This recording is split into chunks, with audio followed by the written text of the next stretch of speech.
Ahojte, teší nás, že opäť sledujete Finbot podcast. Peniaze a vzťahy idú ruka v ruke, ťažko ich od seba oddeliť a vieme, že robia problémy, teda peniaze vo vzťahoch. Slováci považujú financie za tretí najčastejší dôvod pre nejaký rozpad vzťahov po nevere a nejakých závislostiach, takže myslíme si, že je asi na mieste venovať aj tejto téme nejaký trošku priestor. Chceme sa pozrieť na nejaké časté spory a spôsoby, ako im predchádzať, alebo ak už sa teda v nejakej takej situácii ocitnete, tak možno ako ju riešiť. Ty si na túto tému vlastne písala aj článok relatívne nedávno, možno ho nalinkovať. Hej. A aké sú teda, že to, čo si vlastne študovala túto tému, že aké sú také bežné príčiny vlastne týchto možno finančných rozporov akože v domácnostiach alebo pri pároch, že čo môžeme robiť, alebo že aké sú príčiny a že ako im môžeme nejako predchádzať alebo zamedziť vôbec vzniku? Podľa mňa to vzniká už vlastne v momente, keď sa nejakí partneri prvýkrát nasťahujú k sebe a začínajú nejako spoločne riešiť financie. Je prirodzené, že dovtedy si každý bol sám sebe pánom a míňal si tie financie, vlastné účty. Že každý si riešil tie financie podľa seba, ale ak už prichádzajú nejaké spoločné výdavky a chcú ich zjednotiť, tak tam asi už prichádza ten prvý možný nejaký konflikt. A potom tam je to ešte asi prirodzené držať si tie financie oddelenie, hlavne na nejakom úvode vzťahu, ale ak by to už prešlo do nejakého buď vážneho vzťahu alebo manželstva, tak vlastne tam to je potom také otázne, že ako si tie financie nastaviť a podľa mňa to ani nie je také dôležité, že či sa rozhodnú páry, že pol na pol to budú prispievať na nejaké tie spoločné výdavky, alebo že jeden pokrie napríklad bývanie, druhý stravu alebo akokoľvek. Asi je tam dôležité nejak sa vôbec dohodnúť na tom vopred a že má to nejako vyjasnené, že aby sa z tých peňazí nestal nejaký nástroj kontroly, že presne. Ja teraz zarábam dvojnásobok ako manželka alebo naopak. Hej. A teraz, že budeme si pomerovo prispievať na splátku hypotéky na jedlo, že ja sa budem stravovať jedlo na donášku a doma budeme variť a podobne, že treba to mať asi nejako vyjasnené, že či tie peniaze sa míňajú spoločne, máme nejaký buď spoločný alebo oddelený účet a že všetko má asi nejaké výhody, nevýhody. A len možno ako príklad, že ty to máš ako? Rozdelené spoločné zatajené financie. Nie, bohužiaľ, ono sa nič nedá zatajiť, ale nie, je to úplne veľmi jednoduché. Ani sa príliš nad tým nezamýšľame, pretože to zatiaľ všetko tak podvedome nejako funguje, tak jak to je. Máme každý svoj vlastný účet, ale máme ho v rovnakej banke, aby sme si v prípade potreby vedeli rýchlo medzi sebou preposlať. Keď si neprejde platba v bilo. Presne. Ale nie, na to mám ešte emergency fund, takže v pohode. Ale máme ich teda rozdelené, ale vopred si plánujeme spoločne každý mesiac nejaký rozpočet alebo aj nejaké takéto dlhodobé plánovanie, nejakú tú víziu, že kam vlastne spolu smerujeme, kam smerujeme individuálne, lebo jasne, veľa vecí sa po manželstve zmení. Sme aj nejaká jedna rodina, ale zároveň každý máme tie svoje nejaké preferencie a záľuby, takže každý minie na to svoje hobby, nejakú možno väčšiu časť peniazy, že nemáte to nejako striktne rozdelené, že by musel manžel pýtať tvoj súhlas, že môžem si kúpiť tento foťák alebo niečo podobné. Nie, akože pozrieme sa spolu do kalendára, čo nás ten mesiac čaká vopred a vidíme, že tam je nejaká oslava, vieme, že musíme niečo spoločne kúpiť, nejaký darček alebo niečo, alebo proste nejaký veľký výdavok, tak ideme sa najprv vyriešiť tieto spoločné veci a tie peniaze proste, ktoré zostanú, tak nech proste každý použije tým spôsobom, ako uzná za vhodné. Takže u nás to má, ja som si to ešte viac akože zjednodušil, že to, čo hovoríš ty, že máte prehľad, bavíte sa o tých financiách, máte nejaké jasné spoločné ciele, že na čo tie peniaze využívate, že či už je to pre nejakú radosť alebo dlhodobé ciele, nejaké investovanie a podobne. Ja to mám vlastne nastavené tak, že s manželkou máme akože spoločný účet, alebo teda, že ja mám hlavný účet, ona je vlastne disponent, lebo pôvodne sme si akože preposielali peniaze a splátky boli nastavené z účtu, kde bol vlastne vyšší zostatok. Ale tak sme si to potom zjednodušili, že ja som majiteľ, manželka je disponent a v podstate všetky platby, všetky trvalé príkazy a všetky aj príjmy vlastne sú smerované na ten jeden účet, čo môže mať aj samozrejme nevýhody nejaké. Jasne, vidíme si do spotreby, ale akože znovu tie peniaze nepoužívame ako nejaký nástroj na kontrolu, výčitky a podobne, že proste sme zajedno v tých veľkých veciach a že kto si kde kúpi kávu, donášku, obeda a podobne, alebo oblečenie, že takéto veci neriešime. Ale keď som sa vlastne pozeral, že aké sú nevýhody tohto prístupu, tak teoreticky v prípade, že by sa mne niečo stalo, v prípade úmrtia, a ten účet tým, že je vlastne písaný na mňa a manželka má vlastne dispozičné práva, tak mal by byť akože po správnosti zablokovaný predmetom dedičského konania a k tým peniazom by sa nedalo veľmi dostať. Čiže v tomto je výhodnejšie možno mať peniaze na viacerých účtoch, akože manžel, manželka, alebo akože páry, že mať ich rozdelené. Akože v praxi sa to asi rieši tak, že proste ten druhý preživší vyberie tie peniaze, presunie si ich a kým to nikto nenapadne z rodiny, nežaluje ako nejaké neoprávnené obohatenie, alebo ako by sme to klasifikovali, tak by to asi nebol problém, ale že po správnosti by ma to mohlo dobehnúť, alebo mňa nie, ale manželku. Jasne. Môžem sa sama dávať pozor. A tak, jak si povedal, že vlastne pri tých veľkých platbách máte jasno, kto kedy na čo minie a tie malé neriešite, tak podľa mňa aj tuto býva častý problém, že niekedy si ľudia vyčítajú a vyrovnávajú až každé 1 euro a riešite to úplne do detailov, že ty si spravil väčší nákup, ja som spravil menší nákup. Ja som zaplatil hypotéku. Ja si myslím, že je dôležité, ak hovoríme teda hlavne o manželstve, môžeme sa neskôr pozrieť aj, že či tam je nejaký rozdiel pri pároch, ktoré teda nie sú zosobášené, teda samozrejme, že tam je nejaký rozdiel. Tak vlastne ja by som pozerala na tie príjmy obidvoch, že akože to je proste spoločný príjem rodiny a nepozerala by som už na tie príjmy ako oddelené. Samozrejme, po mne stále platí, že každý z tých proste každý z páru by mal sa snažiť zvyšovať svoj potenciál na trhu práce a zvyšovať ten príjem a proste asi je to prirodzene v nás, že takto by sme chceli fungovať. Ale potom už keď sú tie peniaze spojené dokopy, ja osobne asi je to aj z toho dôvodu, že máme relatívne vyrovnané tie mzdy, nemáme taký dôvod, ale pozrieme na ten príjem ako celok. Vlastne keď jeden potrebuje s niečím pomôcť nejakým väčším výdavkom, či už je to aj na nejaký súkromný účel typu, ja neviem, napríklad muž rozmýšľa nad rozbehnutím vlastného podnikania, chcel spraviť nejaký jednorazový väčší nákup, ale nie je problém, ja som mu poslal peniaze, zaplatil a naopak. Čiže pozrieme už na to potom ako celok. Neviem, ako to máte vy. Akože podobne. Ja si skôr, keď tak vnímam, akože možno ľudí nejako z okolia, alebo ľudí, čo tak akože poznám sprostredkovanie cez známych kamarátov a podobne, tak väčšinou také väčšie problémy evidujem skôr presne, že keď tie financie sú nevyrovnané a oddelené, že bude veľký rozdiel v príjmoch a výdavkoch jednej druhej strany, alebo keď majú vlastne tie oddelené účty, a nehospodária s tými peniazmi spoločne, že tam väčšinou vznikajú nejaké trenice, že ak som povedal, že ten môj prístup tiež môže mať nejaké nevýhody, nehovorím, že to je jediný správny. A ešte možno vlastne k tomu prehľadu, že to, čo vlastne my sme spravili možno nejako na začiatku toho vzťahu alebo manželstva, že tie peniaze sa proste zjednotili, používame primárne akože jeden účet a vieme, na čo míňame vďaka tomuto, tak dneska aj povedzme, že vy keď používate 2 účty, tak vieš získať ten prehľad, že nemusíš si na konci dňa zapisovať, že ja som kúpil oblečenie a to už je z mesačného budžetu na oblečenie toľko to minúte, že viete si tie účty napojiť do Finbota, do apky, viete mať ten prehľad spoločný a tie transakcie sa tam vlastne zlúčia, načítavajú, kategorizujú. Čiže aj keď tie páry majú oddelené financie z akéhokoľvek dôvodu, ako nejakú preferenciu, tak dá sa získať prehľad vďaka tomu, že obidve strany môžu mať vlastne jedno konto, tam sa tie údaje natiahnu a nemusíme si to potom prechádzať, že na čo som minul, koľko som utratil, koľko mám zostatok, že všetko to vidíš, aj ten zostatok, aj tie transakcie na jednom mieste. To je veľká výhoda. Ešte by som uvedla jeden príklad späť k tým nerovným mzdám, ako niekedy to je prirodzené a asi ťažko úplne takú situáciu riešiť. Manželka na materskej niekoľko rokov a podobne. Presne. Ale nedávno som vlastne dostala otázku od kamaráta, ktorý je nejaký ITčkár a zarába pekne nadpriemerne a jeho priateľka chce byť za každú cenu učiteľka a vlastne vznikajú tam z toho také trenice o tom, že on má pocit, že by mal viacej rozhodovať nad tým chodom celej domácnosti a nad tým, kam vlastne rodina smeruje. Ale toto je proste také triky, že ja si myslím, že buď by tá žena, ak to fakt chce robiť, tak by si mala nájsť nejaký ešte, ja neviem, možno, že doučovania popri tom, aby sa tie mzdy trošku aspoň nejako k sebe priblížili. No, to je tiež potom na úkor akože času, rodiny, detí a podobne, že snažiť sa dobehnúť ITčkársky príjem učiteľstvom, že v slovenskej realite nie je úplne... Nie, ale zase aj určite oveľa menej času zase strávi v tej práci. Vieš, má letné prázdniny a oveľa viac voľná dovoleniek, takže akože v zásade vie sa to trošičku vyrovnať aspoň. Ale naozaj asi je dôležité na to nejako upustiť od vlastného ega a povedať si, že sme na tom rovnakom.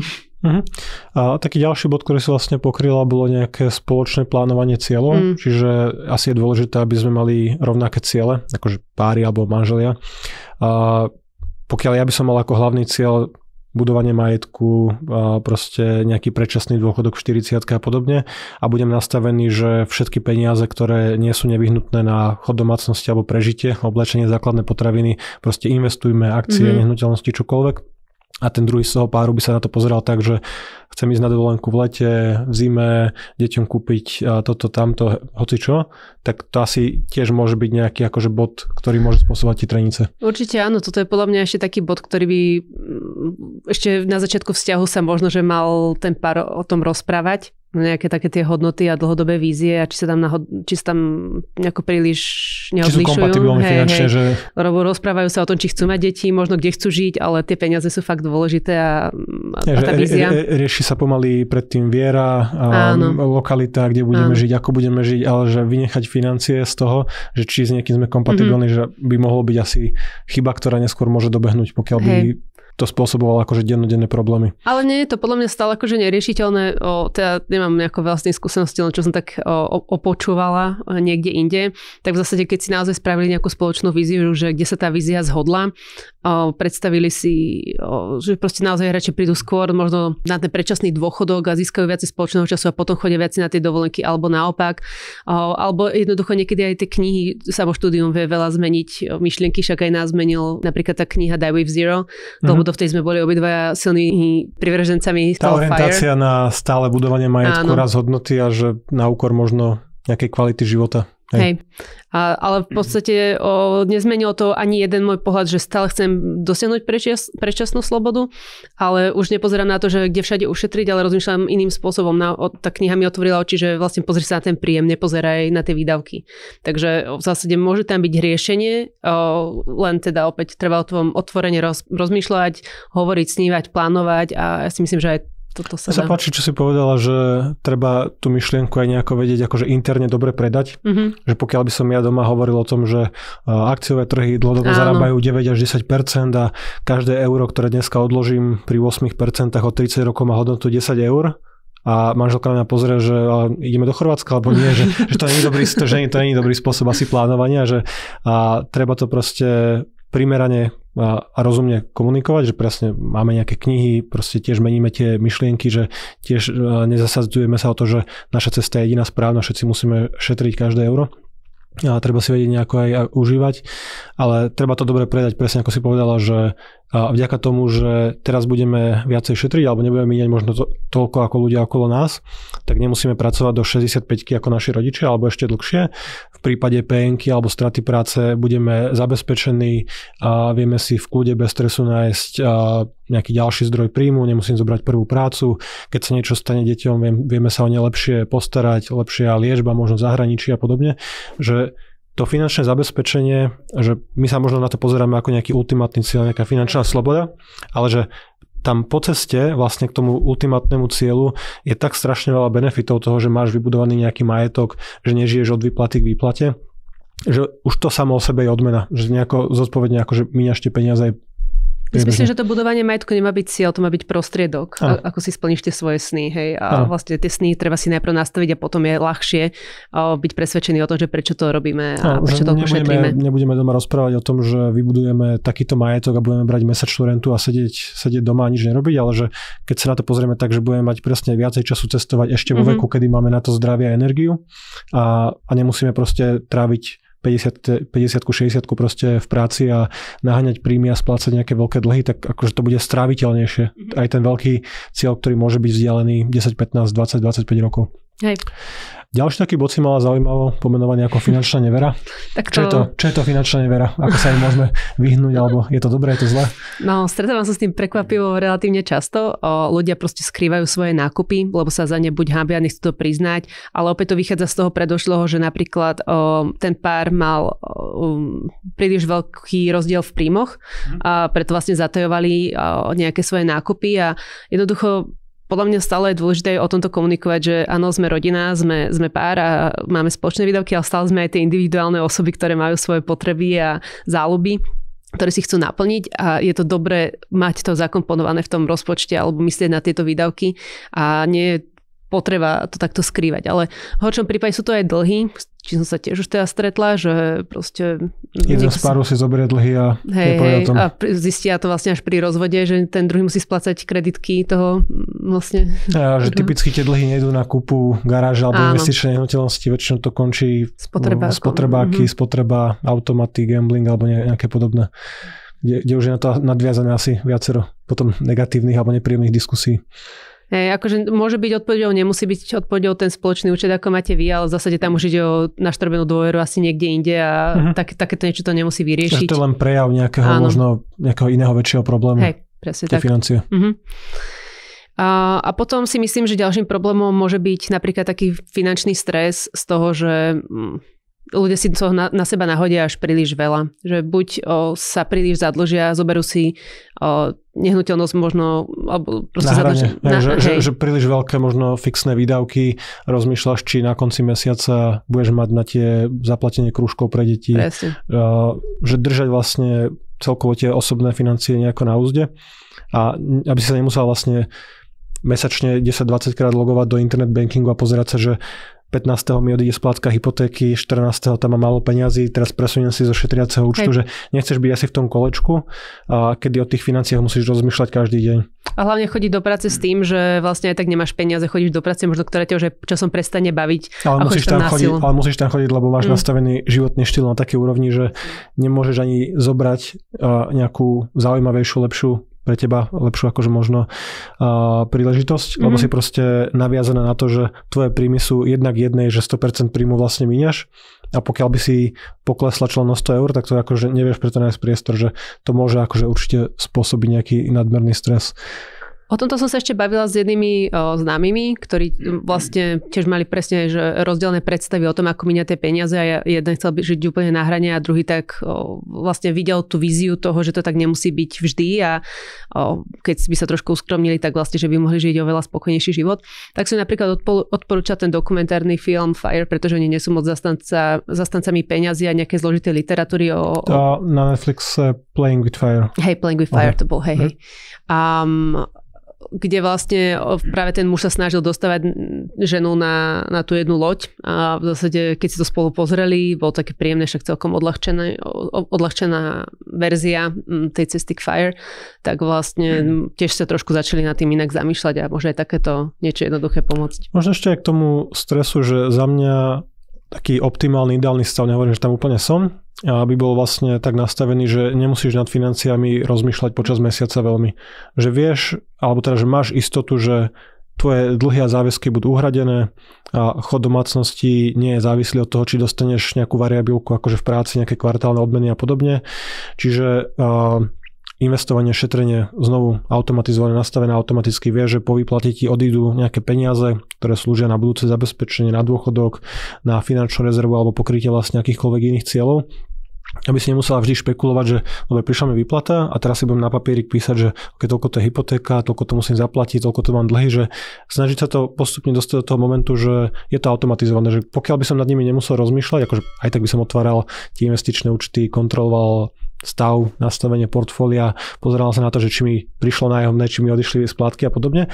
Ale myslím si, že väčšina domácností bola spokojná, keby to mali nastavené na autopilota. Čiže preto, či už používaš tú apku Finbot, kde vlastne zistíš, koľko ti vlastne chodia všetky tie príjmy, zistíš, kam míňaš, nemusíš si robiť sama tie koláčové grafy, na čo si koľko minula, alebo či nemáš nejaké veľké výkyvy počas roka v tej spotrebe.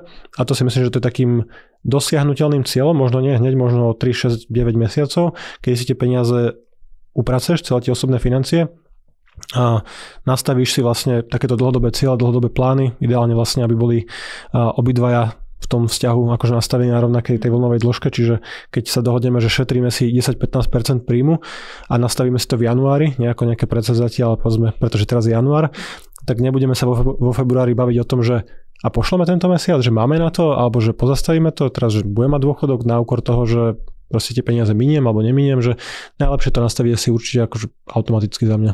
Hej, to, čo si povedal, je super pre takú bežnú slovenskú domácnosť, ale ja by som sa možno, že nebala ani toho papiera a pera pre rodín, ktorí sú v tom absolútne fakt, že už zle, že už si nevedia dať rady, že možno, že vôbec to nie je zlý prístup, spísať si to, spraviť si fakt poriadne plániky, pozrieť si všetky svoje dlhy. Vôbec zistiť, že koľko dlžíš komu, že aké sú tam splátky, že keď budeš tie splátky posielať, že vyplatím ten dlh kreditke, povolenom prečerpaní alebo akomkoľvek inom, že za koľko rokov budem bez dlhov, čo preto musím spraviť, čo môžem osekať v tom rozpočte, naozaj červená, hrubá fixka a proste škrtá, že oblečenie, nie je mi vonku zima, tak nepotrebujem tretiu zimnú bundu, že proste tam ideš úplne inak so sekerou na tie výdavky, že nie so skalpelom. Sice nemám úplnú predstavu v rozdielnosti párov, ktoré žijú v manželstve a ktoré proste iba zdieľajú, sú spolubývajúci. Ale viem, že teda sú tam nejaké iné trošku problémy, aspoň čo mi tak tiež nejakí kamaráti alebo známi spomínajú. Často to vychádza práve z toho, že ako riešiť napríklad spoločnú kúpu nehnuteľností. To je taká najčastejšia otázka, ktorej sa najviac boja. Ani neviem, či mám nejakú odpoveď. Akože ťažko dať nejaké akože univerzálne platné odporúčanie, že myslím, že štatistiky hovoria v prospech toho, že mladí ľudia do manželstva vstupujú neskôr a vo vyššom veku.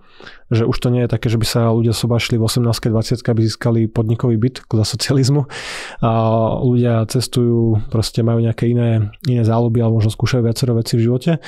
A tým, že tie manželstva vznikajú až neskôr, kedy pri manželstve typicky sa potom akože spája majetok, alebo teda, že každý ďalší nadobudnutý majetok sa už potom akože delí 50-50 v prípade akože ukončenia vzťahu nejakého rozvodu, tak mnohí ľudia aj vstupujú do manželstva s tým, že majú zabezpečené nejaké vlastné bývanie, pokiaľ im to akože príjmy umožnili možno do tej 30-ky. V takomto prípade samozrejme to, čo nadobudneš pred vstupom do manželstva, to sú akože tvoje osobné peniaze, ale všetko zarobené príjmy, pokiaľ tam nebola nejaká predmanželská zmluva alebo ako si to nejako inak nastavíš a aj právne ošetríš, tak to už sa potom akože delí 50/50. Čiže treba si aj pozrieť možno pred vstupom do manželstva si to akože vyjasniť, že v ktorej nehnuteľnosti budem bývať, lebo povedzme, ja keby som si za slobodná kúpil trojizbák na seba, som majiteľ, mám tam nejakú hypotéku a potom vlastne s manželkou tam ďalej bývame, tak v prípade rozvodu ten majetok je vyňatý z toho bezpodielového spoluvlastníctva manželov, z toho BSMK a tým pádom manželka by nemala bývanie. Lebo povedzme, že mala by príjmy, splácala by sa tá hypotéka, ale asi by sa to ťažko dokázalo, neviem, aká je tá úplne akože reálna súdna prax, alebo ako by to bolo vlastne v prípade rozvodu, ale skôr to, čo som vlastne videl, s čím mám nejakú akože sprostredkovanú skúsenosť, tak proste ten, komu to patrilo, to je jeho nehnuteľnosť a ten druhý z toho páru má smolu, čiže treba si to dobre vyjasniť. U nás to bolo jednoduché, my sme vlastne najprv kupovali nehnuteľnosť na hypotéku, to bol ten skutočný záväzok a potom sme si odbili ten úrad, ten sobáš na úrade. Takže u nás to bolo vlastne opačne otočené, ale že znovu je to niečo, nad čím sa treba zamyslieť, aby sa potom nestalo, že keď ten vzťah by z akéhokoľvek dôvodu skončil, môže to byť úplne celkom normálny dôvod, ľudia sa proste rozídu, majú iné predstavy o budúcnosti a aby to bolo vlastne potom aj majetkovo vyrovnané s tou nehnuteľnosťou alebo nejakými veľkými úsporami, ktoré možno budujú už po manželstve. Aby sme úplne nenadávali iba na manželstva, tak vlastne zase som našla nejaké štatistiky o tom, že páry, ktoré žijú mimo manželstva, častejšie majú pocit neistoty a takej nedôvery z dlhodobého hľadiska, takže nie je to úplne, že... Tak je to menšie stabilné, že stojí to na jednej nohe, že ten príjem toho páru nemusí byť rovnaký, ale aspoň môžeš počítať s dvoma príjmami, že nie, keď tebe sa niečo stane, tak nemáš z čoho zaplatiť svoje záväzky alebo z čoho žiť. Dobre, takže nemáme aj nejakú jednoznačnú odpoveď alebo záver, ale dúfame, že sa vám takéto situácie budú vyhýbať, také tie negatívne a určite sú tam za tým aj veľa takých pozitívnych, že rýchlejšie spoločne vybudujete nejaký majetok a hlavne si ho spoločne môžete užiť, takže veríme, že to tak bude. Ak ste sa stretli s nejakými inými problémami alebo nesúhlasíte, samozrejme, to vždycky najviac zaujíma, keď nesúhlasíte, tak nám dajte vedieť v komentároch. Budeme sa hádať. A ak si myslíte, že je takéto video pre niekoho užitočné, tak ho pokojne zozdieľajte a budeme sa zase tešiť na ďalší diel podcastu. Ahojte. Ahojte.